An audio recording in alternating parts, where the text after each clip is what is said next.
Ngano makaistorya man siya nga nagamit sa BM og drugs nga igsuon man na sila. Unsa nga klase nga siya nga igsuon nga iyang iduot yang igsuon nga si PBBM.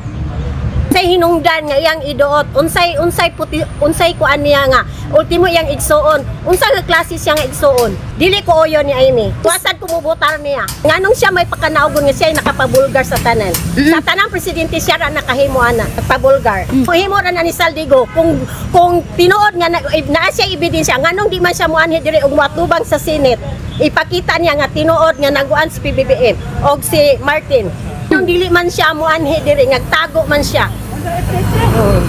Si Vice President Sara dili ko oyon kay ultimo siya pag nga pagkababae wala gay siya magtan-aw sa kuan sa nga hitabo sa Mexico kundi sige lang siya adto sa laing sa gawas nga bisag unsa naman gali ang mga katalagman wala gali siya magpakabana so dili siya maayo adto sa Cebu sa primero sa Luzon ay kay hinabang raman na si Cebu raman kay mao raman tong mga taon yang nagtabang niya dito nagkuan sa Cebu nagmaoy kuan na siya nagprotect niya din sa Cebu so dito siya ang iyang kagikanan dito sa Cebu mo nang gusto siya sa Cebu ra ang iyang gustong tabangan pero ang uban wala oyon na oyon walay laing maka-improve sa Pilipinas kundi si BBM kay siya ang naay kuan kapasidad. Yes, mao mangumpanya pa ko. Bisag walay sohol. Yes, bahalag ang uban dili mo botar basta ako mangumpanya ko. That's all.